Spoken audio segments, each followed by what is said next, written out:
Hello everyone. This bike here has been coined the Foolish Repeat.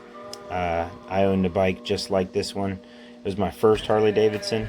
Unfortunately, the original became victim of the Never Saw You group. But I found this on Marketplace and was reminiscing about zipping around town on my original. I consider this to be an amazing HD commuter bike. It's got some wear on it from the previous owners, but I grabbed it at a discount and will be detailing it back into a everyday head turner. The parts today are from a company called Tuffside, a division per se of Chappelle Customs. I'll put a link to them in the comments below. This backside is what we'll be cleaning up with the Fender Delete kit from them. This plastic fender here is a little overkill in my opinion, but I'm sure it works in a way. So let's get started on this project. We've got 5 bolts here. They are 10 millimeters. We'll be removing these. The one in the center obviously removes the seat, so once that's off, you'll obviously need to remove the seat as well as those 5 10 millimeters.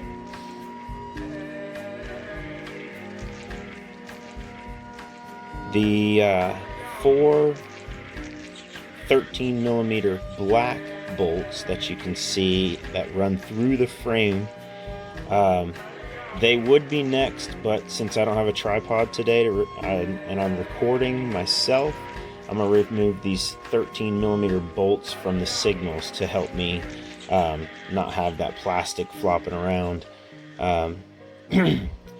Anyways, we'll have to remove these zip ties, and the wires are color coded. So once you can get those connectors off or detached, remove the zip ties. And then you can get back to those 13 millimeter bolts that pass through the frame. You will not need to reuse these bolts here.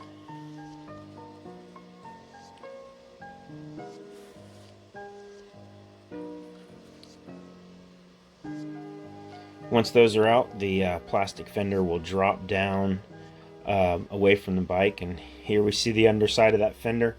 There's some additional connectors you'll have to remove under there to get the wiring and the turn signals off. And then don't forget this little guy here. It's a boot cover per se to keep the water out of a connector. Again, I don't have a tripod, guys, so I put this part on needing both hands. You'll use some spacers that go between the tag plate and the frame. Again, just keep your wires tidy and zip tie them up.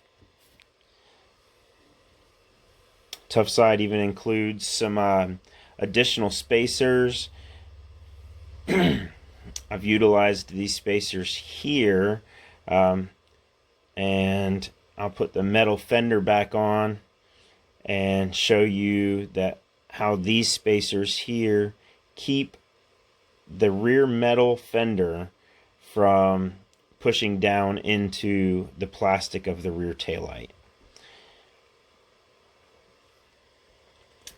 You install the signals in reverse of removal, and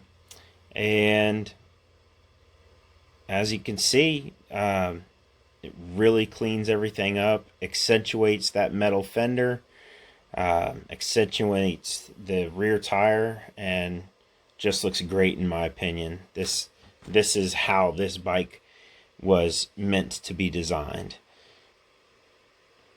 I think Tuffside did a great job with this.